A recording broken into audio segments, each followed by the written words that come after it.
Di sini kami akan mempresentasikan tentang hasil kerja kelompok kami mengenai pengukuran diameter serat alami menggunakan metode difraksi. Selamat menyaksikan. Kami dari kelompok 5, dengan saya Muhammad Akil Rafsanjani, NIM 248. Saya Prameswara Cahaya, NIM 032. Saya Yahmegumi Sapitri, NIM 268. Saya Nikolas Pradana, NIM 124. Saya Brian Safik Nugraha, NIM 068. Saya Nari Zalika, NIM 028. Saya Tania Sofiani, NIM 116. Oke, dalam presentasi kali ini, kami akan membahas beberapa subbab, yaitu pertama ada tujuan, alat dan bahan, cara kerja, perhitungan, analisis, kesimpulan, dan terakhir yaitu dokumentasi. Lalu selanjutnya tujuan percobaan. Yang pertama, menentukan diameter dari serat alami dengan menggunakan teknik pengukuran optik yaitu metode difraksi. Lalu yang kedua, melakukan setup alat eksperimen fenomena difraksi serta menganalisis diameter berbagai serat alami berdasarkan pola difraksi yang muncul pada layar. Oke, saya akan menjelaskan tentang alat dan bahan apa saja yang digunakan pada penelitian kali ini. Yang pertama yaitu laser, satu buah dengan harga 12.000, yang kedua rambut, satu helai, yang ketiga serabut kelapa, yang keempat akar sereh, yang kelima isi pensil mekanik 0,7 mm. Lalu alat yang dipakai yaitu yang pertama kardus, satu buah, cutter satu buah, dan yang terakhir yaitu gunting satu buah. Oke, selanjutnya akan dijelaskan oleh teman saya. Penempatan laser pada kardus penyangga. Lalu, ada penempatan tiap serat pada kerangka kardus. Serat ditempelkan menggunakan selotip, lalu masing-masing diberi label penanda. Berikutnya kami melakukan pengukuran jarak dari layar ke penyangga serat sejauh 200 cm dan jarak dari penyangga serat ke penyangga laser sejauh 30 cm. Berikut gambar dari set penempatan alat. Berikutnya, kami melakukan pengukuran dengan metode difraksi mulai dari isi pensil mekanik, lalu dilanjutkan dengan rambut, serabut kelapa, dan akar serai. Laser diletakkan sedemikian rupa hingga melewati serat yang diukur dan membentuk pola difraksi seperti tertera pada video. Selanjutnya, pola terang gelap yang terbentuk pada milimeter blok diberi tanda untuk membantu mengukur lebar celah dan orde interferensi. Berikutnya dilakukan pengukuran diameter serat menggunakan mikroskop digital. Serat diamati dengan mikroskop, lalu diameternya diukur dengan menggunakan aplikasi. Berikut pengambilan data hasil pengamatan yang tertera pada video.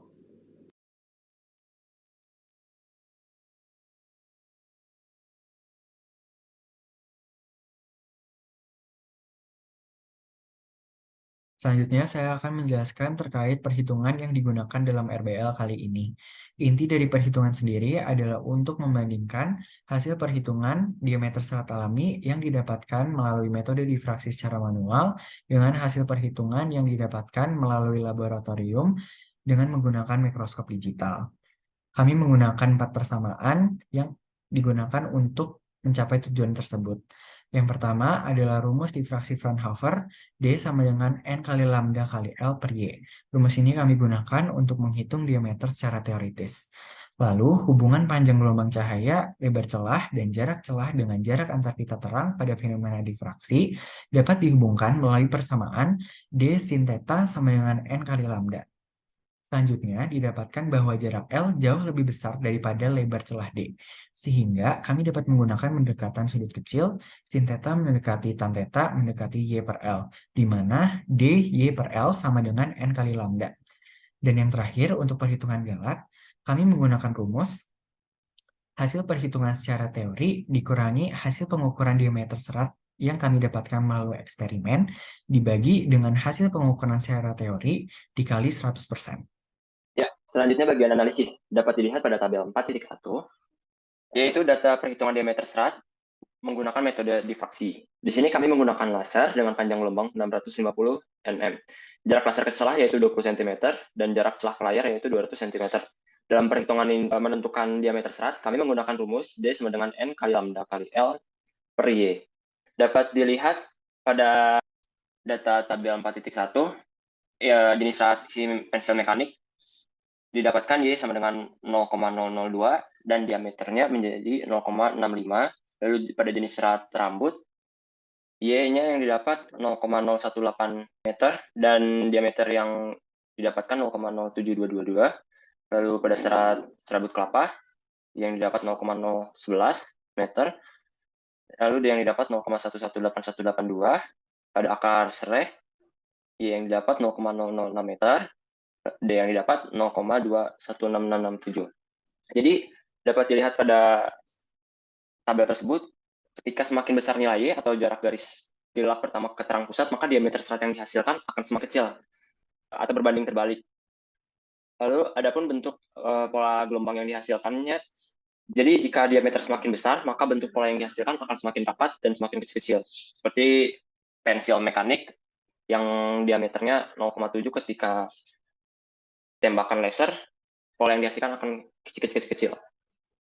Lalu pada tabel 4.2, yaitu data hasil pengukuran optik atau menggunakan mikroskop digital. Data ini kami ambil dari Laboratorium Fisika Dasar ITB Jatinangor menggunakan alat mikroskop digital dan dukungan dari aplikasi ImageG. Kami mendapatkan hasil data isi pensil mekanik itu diameternya 0,7 mm, lalu rambut 0,061, lalu ada serabut kelapa 0,102, lalu ada akar serai yaitu 0,247 mm. Pada pengukuran jenis ini dapat menghasilkan data yang lebih akurat serta bisa menjadi pembanding atau acuan terhadap jenis pengukuran lain atau dalam hal ini metode difraksi. Lalu, berikut perbandingan hasil perhitungan diameter menggunakan dua metode berbeda, yaitu dengan mikroskop digital di laboratorium dan manual menggunakan perhitungan difraksi.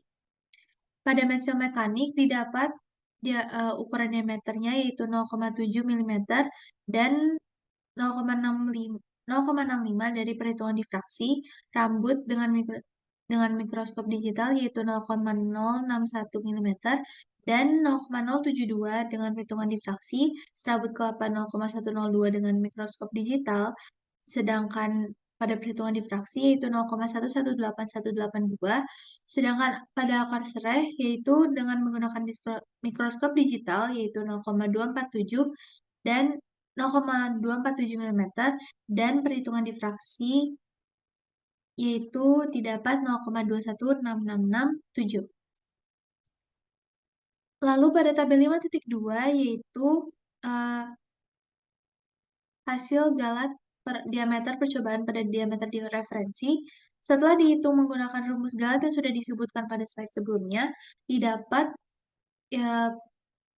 bahwa isi pensil mekanik mempunyai galat 7,14%, rambut dengan galat 18,03%, serabut kelapa 15,69%, sedangkan akar serai mempunyai galat 12,55%.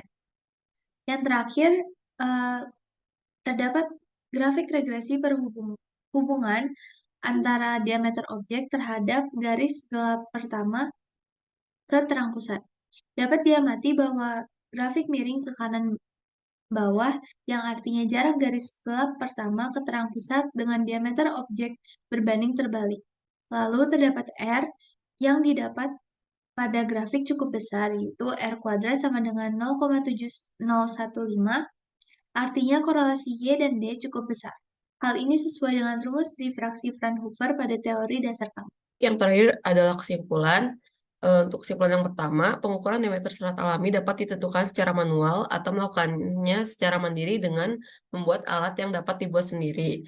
Yang kedua, pengukuran diameter serat ditentukan juga dari konsep difraksi itu sendiri, yaitu dengan mengaplikasikan rumus difraksi Fraunhofer. Sebagai perbandingan keakuratan alat yang dibuat secara mandiri, diperlukan pengambilan data di laboratorium.